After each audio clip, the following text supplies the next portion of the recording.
한번 6절 다시 하실까요? 시작. 예수께서 이르시되 내가 곧 길이요 진리요 생명이니 나로 말미암지 않고는 아버지께로 올 자가 없느니라. 아멘. 자, 우리 옆에 있는 사람에게 한번 인사하십시다. 당신은 하나님 보시기에 심히 좋은 사람입니다. 아멘. 네, 당신은 하나님 보시기에 심히 좋은 사람입니다. 네. 자, 우리 지난주에 잠깐 짧게 얘기하면 깨어있는 삶에 대해서 배웠어요. 예, 그 삶은 예수님께서 이제 십자가에 달려 돌아가시기 하루 전. 예, 그래서 주님이 목요일날 체포당하시고 금요일날 십자가에 달려 돌아가셨는데 수요일쯤 하신 말씀이라고 그랬어요. 그것이 마태복음 24장과 25장에 나와 있는데, 예, 그 내용을 서브라이즈하면 끝까지 견디고 깨어있으라 라는 게 주님의 메시지예요. 자, 그런데 어떻게 끝까지 견디고 깨어있으라 라고 하는 그 뜻이 무엇인가 라고 이야기하면서 세 가지를 이야기했어요. 생각나시는 분? 미혹되지 마라. 미혹되지 마라. 이렇게 얘기했어요. 미혹되지 말라는 말은 진리에서 벗어나지 말라는 거예요. 진리 안에 거하고 진리를 살고 진리를 나누어주는 삶을 살라는 거예요. 그런데 이 시대는 진리 밖에서 진리에서 벗어나는 것이 진리인 것처럼 미혹하는 시대가 바로 이 시대다라는 거예요. 자, 두 번째 뭐라 그랬죠? 두 번째는 우선순위 이야기를 한 거예요. 우선순위. 그래서 우리 인생의 우선순위, 먼저 그 나라와 그 일을 구하는 삶. 내가 하나님을 Lord and Savior라고 주님을 고백했다면 그분의 시간을 살고 그분의 일을 생각하고 그분이 나의 인생의 주어가 되는 그것이 우선순위예요. 그죠? 그분이 나의 주인이니까 그러니까 그분이 우리의 삶의 우선이 되어야 되는 거죠. 세 번째는 뭐라고 그랬어요? 목적대로 살아야 돼요. 목적대로. 그래서 달란트 비유를 얘기했어요. 마태복음 25장의 두 번째 비유는 달란트 비유예요. 달란트는 뭐냐면 그때 뭐 돈으로 지금 이야기하고 지금도 뭐 돈이죠. 돈이면 다 되는 세상이라고 생각하고 그렇게 막 돈 하면서 많은 사람들이 그렇게 막 열심히 돈을 따라가잖아요. 그런데 성경은요, 그 돈은 그 돈의 목적은 소유가 아니라 쓰는 데 있다라고 이야기하는 겁니다. 그런데 달란트 비유에서 이야기하는 것도 마찬가지예요. 목적대로 사는 삶이라고 하는 것은 우리에게 주신 달란트, 그것은 가지고 모으고 움츠고 있는 데 목적이 있는 것이 아니라 이 주신 달란트를 베풀고 나누고 쓰는 데 있다. 그렇게 살아야 이 시대에 진정으로 성공하는 삶을 살 수 있다라고 성경은 이야기하는 겁니다. 이 마이크의 목적은 뭡니까? 이게 목소리가 이렇게 들어가서 이것을 앰플리파이즈 해가지고 라인을 타갖고 스피커로 나가는 거예요. 근데 이 마이크의 목적대로 살지 아니하고 이거를 가지고 호두를 까먹는다든지 이게 쳐서, 그죠? 그죠? 이게 중국을 하니까 이게 묵직하고 호두 까기 좋잖아요. 이렇게 막 쳐서 먹고. 그러면 까지긴 까지겠죠? 그죠? 그렇지만 그 목적대로 살지 않기 때문에 마이크의 목적을 10분 발휘하지 못해서 결국은 금방 망가져 버리게 된다는 거예요. 망가져 버리는 거예요. 마이크는 마이크 스스로 목적을 결정했나요? 마이크를 만든 사람으로부터 목적이 왔나요? 마이크는 절대 마이크 스스로 자신의 목적을 결정할 수 없어요. 마이크의 목적은 마이크를 만든 사람으로부터 온 거예요. 그죠? 그러니까 우리의 목적은 내가 스스로 결정하는 것이 아니라 나를 만드신 하나님으로부터 와야 된다는 거예요. 그랬을 때 우리의 그 목적을 인생의 최대 가치를 누리면서 살 수 있는 것이다. 내 뜻대로 해서 뭔가 할 수도 있겠죠. 그렇지만 우리가 하나님을 만나고 나면 하나님의 뜻이 내 뜻보다 위고 하나님의 길이 내 길보다 위고 하나님의 계획하심이 내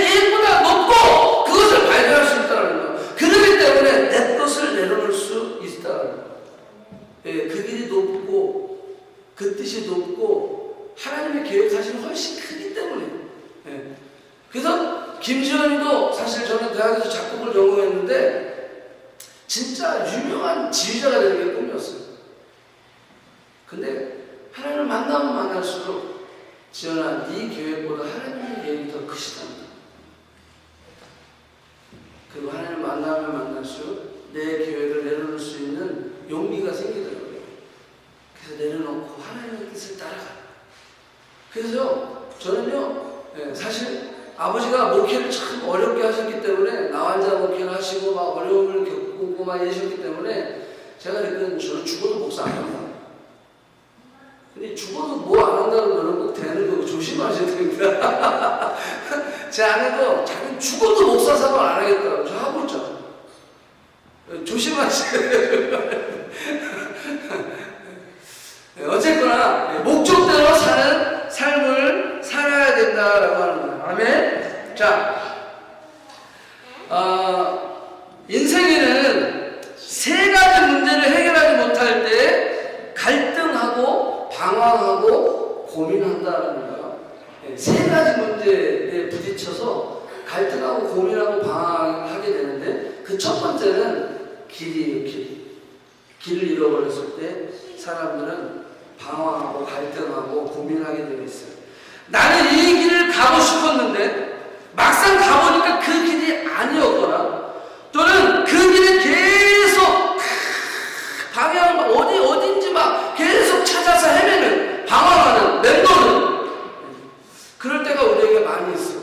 이 길도 아닌가? 저 길도 아닌가? 이 길이라고 생각했는데 이건 맞을 거야 라고 생각했는데 이 길이 아니었어요. 그래서 우리는 길이 아닌 길을 가려하고 또 길이 없는 길을 뚫어보려고 그렇게 애를 쓰는 것입니다. Where am I? 방황하는 모습들이 현대를 살아가고 있는 우리 젊은이들, 우리 많은 사람들의 모습이에요. 내가 지금 어디 있는지 길을 찾긴 찾아야 하는데 도대체 돌파구가 뭐가 있을까? 직장에 취직하면 다 되는 줄 알았는데 취직했더니 또 길이 막혀요. 결혼하면 다 될 줄 알았는데 결혼하고 나니까 또 뭔가 길이 다 막혀요. 이거 하나 해결하면 다 될 줄 알았는데 또 뭔가 있는 거. 계속 끊이지 않는 이 길에 대한 질문들. 그래서 많은 사람들이 고민하고 헤매고 또 그로 인해서 때로는 사람들이 종교적으로 막 찾아가 보기도 하고 또는 자신 안에서를 막 찾아보려고 애를 쓰고 또 때로는 또 남을 만나서 막 다른 사람을 통해서 막 그걸 알아보려고 하고 애쓰는 모습을 우리는 볼 수가 있죠. 노웨이트 가봤더니 막다른 길이었어요. 얼마나 답답해요. 두 번째는요, 진리를 잃어버렸기 때문에 사람들은 방황하고 고민하고 갈등합니다. 진리라고 생각했는데 알고 보니 거짓이었어요. 사랑인 줄 알았는데 알고 보니 배신이었어요. 진실인 줄 알았는데 알고 보니 허위였어요. 그래서 사람들은 가짜를 붙들고 진짜처럼 목말라하는 모습들을 우리는 볼 수 있습니다. 그래서 우리가 진짜 진실한 사람을 만나면 우리가 감동하는 이유가 바로 거기에 있어요. 너무나도 다 진리를 잃어버리고 이게 사랑인 줄 알았는데 거짓이었고 진실인 줄 알았는데 허위였던 그런 일들을 많이 경험했기 때문에 서로 믿지 않아요. 왜? 오늘 친구가 내일의 원수가 되고 원수였던 사람이 그새 그냥 서로의 뭔가 주고받고 하는 그런 어떤 이슈가 있으면 친구가 되어버려요. 절대 진리가 없고 상대 진리만이 존재하는, 그죠? 그래서 우리 기독교에서 크리스천이 절대 진리를 주장하면 야, 그런 게 어디 있어? 오늘 제목이 only way가 있어. 어디 있어? 야동에 There is so many ways there. 그렇게 얘기하는 그 시대에 우리는 살고 있습니다. 세 번째는요, 생명입니다. Life. 생명. 모양은 있는데 생명은 없어요. 형태는 있는데 열매가 없는 것이요. 그래서 죽은 나무를 붙들고 꼭 피우기를 바라는 것이 우리의 인생의 모습 그런데 인생의 참 길과 진리와 생명이신 한 분이 계십니다. 그분을 만날 때 우리는 잃어버린 길에서 등대를 발견하는 것이고, 우리는 거짓과 허위 속에 맴돌고 살았던 자기 자신에게서 진실한 진리 그리고 빛을 보는 것입니다. 뿐만 아니라 도저히 희망도 없고 도저히 더 이상 갈 길도 없었던 죽음 앞에서 영생을 발견하고 좋아하는 것입니다. 저는 여러분들에게 이분을 소개하고 싶습니다. 이분의 이름은 그리스도십니다. 2000년 전에 마리아에게서 태어났어요. 그는 갈릴리 해변에서 자라고 33년을 살다가 돌아가신 분입니다. 그런데 너무나 비참한 죽음을 그는 경험했어요. 십자가의 죽음이었어요. 왜 그분이 우리의 길과 진리와 생명이 되시는 줄 아십니까?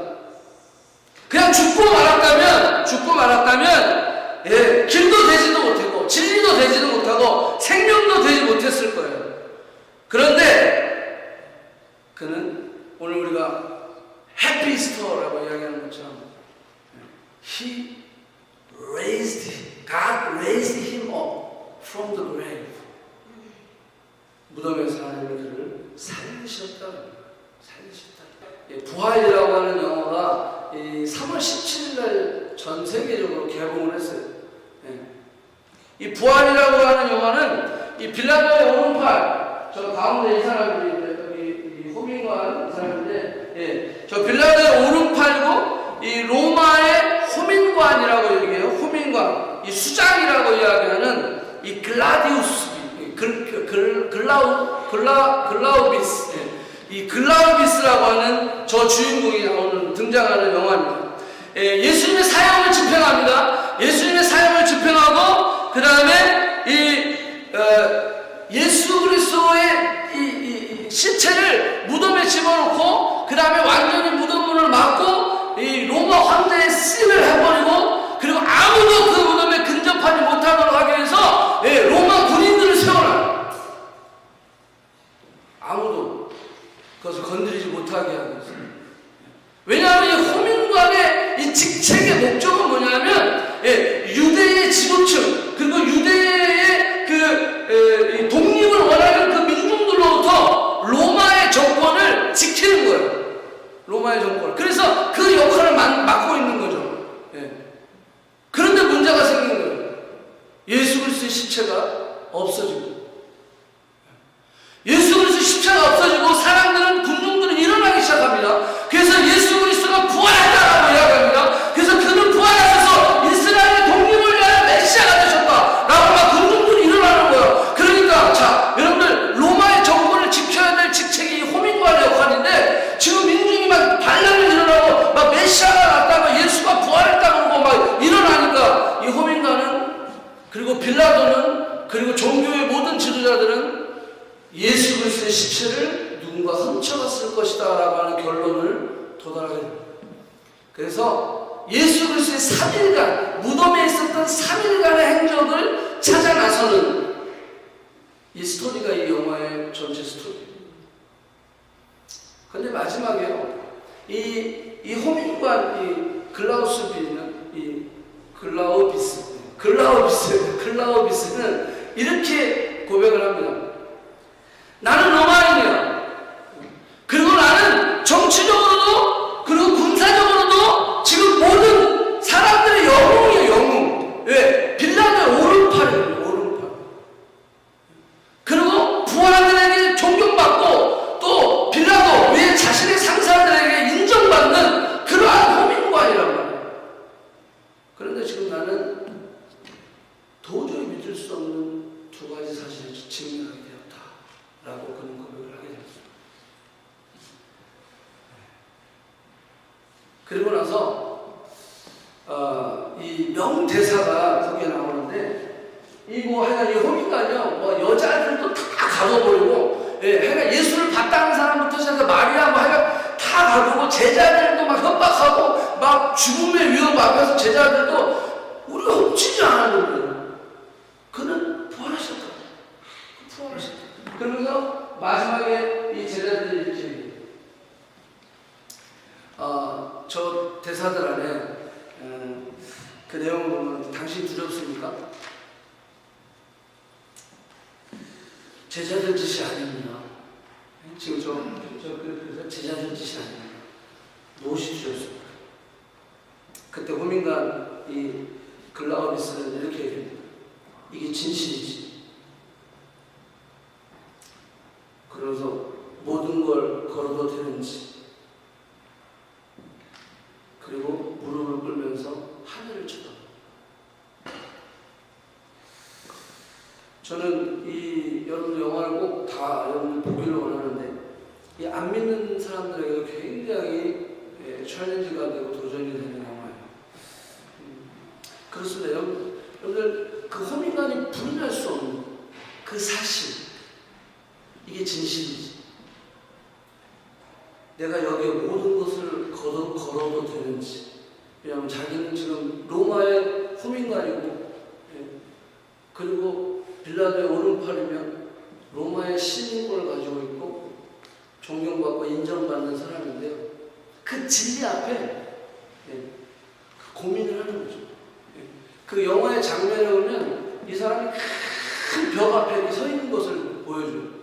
그 말은 뭐냐면 이 큰 벽이라는 것은 이 진리 앞에 막혀있는 내 상식이에요. 내 상식. 우리는 항상 다 내가 보지 않으면 믿지 않아요. 내가 느끼지 않으면 그건 거짓말이에요. 이 호민관도 마찬가지예요. 내가 보지 않았어. 내가 지금 내 상식으로는 이해할 수 없는 거예요. 어떻게 죽었는, 내가 그를 사형 집행했고, 내가 그를 무덤에 집어넣고, 왜 로마의 황제의 씨를 이거 했다는 것은 누구든지 그 씨를 띄면요, 그 일종이 멸망하는 거예요. 로마 황제의 씨를 누가 함부로 띄겠어요? 근데 그게 다 열려버렸고, 그래서 제자들이 훔쳐가는 줄 알고 그냥 이 영화 전체 처음부터 끝까지 다 수색하고 찾아다니지만 제자들은 한 거 아시죠? 그 진리 앞에 결국 이 호민관은 결국 그 진리를 믿게 됩니다. 여러분들, 우리가 안 믿는다고 그 진실이 거짓이 될 수 있습니까? 우리가 믿는다고 해서 그 가짜가 진짜가 될 수 있습니까? 아니요. 내가 믿느냐 안 믿느냐가 중요한 게 아니라 이게 사실이냐 사실이 아니냐가 더 중요한 거예요. 이게 사실인데 내가 안 믿어줘. 그러면 믿어야죠. 그죠? 그러니까 내가 믿느냐 안 믿느냐보다 더 중요한 것은 이것이 사실이냐 사실이 아니냐가 더 중요하다는 거예요. 예수 그리스도가 부활하셨습니다. 그것이 사실이에요. 근데 안 믿어줘. 호민관의 고백이 그거예요. 그런데 결국은 그는 거기에 인생을 걸게 돼요. 그는 살아나죠.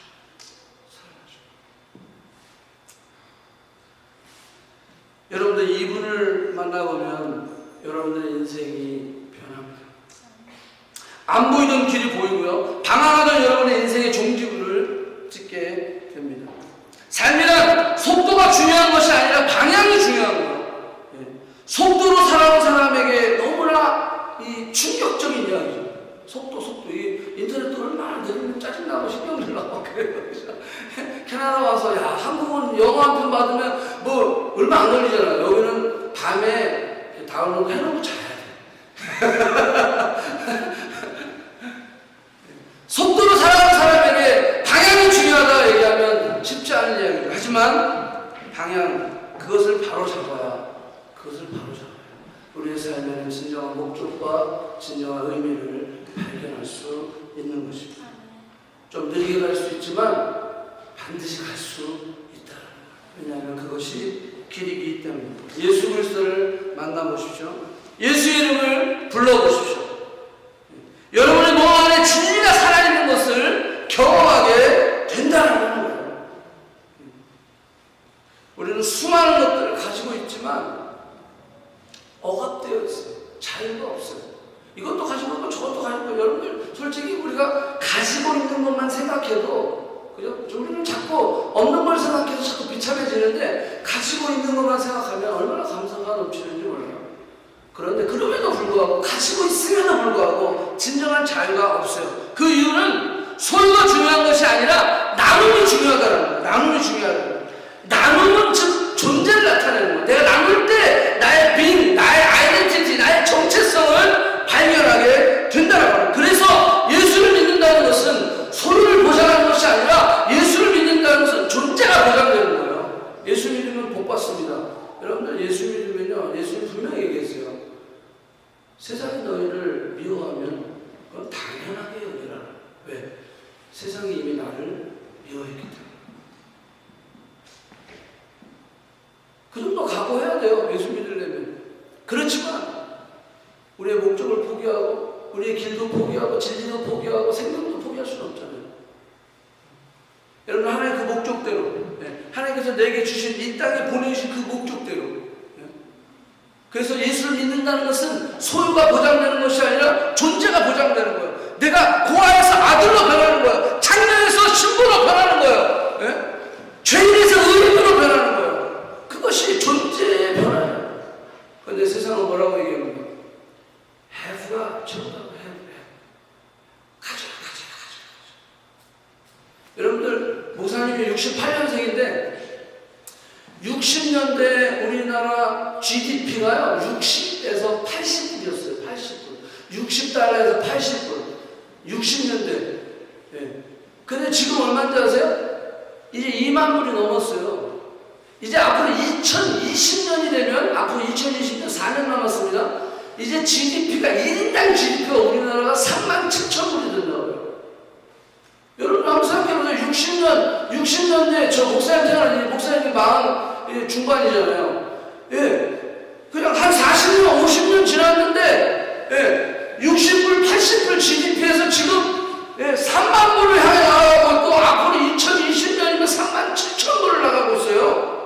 그러면 몇 배 GDP가 올라간 겁니까? 지금 50년 사이에 400배가 넘게 지금 성장해서 우리나라는 GDP가 400배가 넘게 성장했다니 안 놀래네. 그런데 여러분들 행복합니까? 우리나라 그 OECD 국가 중에 우리나라 행복지수가 지금 해가 거듭하면 거듭할수록 점점 행복지수 우리나라가 떨어지고 있어요. 자살률부터 시작해서 뭐 우리나라에 뭐 하여간 안 좋은 건 다 1위야. 탑이야 탑. 그러면 뭐 GDP가 한 5만 불 되면 더 행복해질까요? 지금 좀 부족한가요? 아니죠. 그게 무슨 말입니까? 행복은 소유에 있지 않다는 거예요. 진정한 행복은 소유에 있지 않다는 거예요. 그것은 존재에 있다는 거예요. 그래서 존재의 변화, 그것이 우리의 가장 중요한 해답이라는 거예요. 우리가 어떻게 존재의 변화를 가져올 수 있습니까? 그것은 길이요, 진리요, 생명이신 예수 그리스도를 만나는 것입니다. 진리를 알지는 진리가 너희를 자유케 하리라.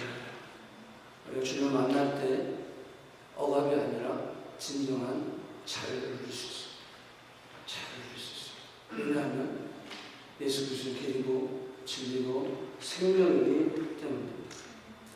우리가 예수 그리스도를 영접할 때 진정으로 내가 절망이 없고 죽음 앞에 있었던 이제 더 이상 이제 소망도 없고 희망도 없었던 삶 속에 생명이 불어오죠. 여러분들 이번 주에 어떤 걸 경험했죠?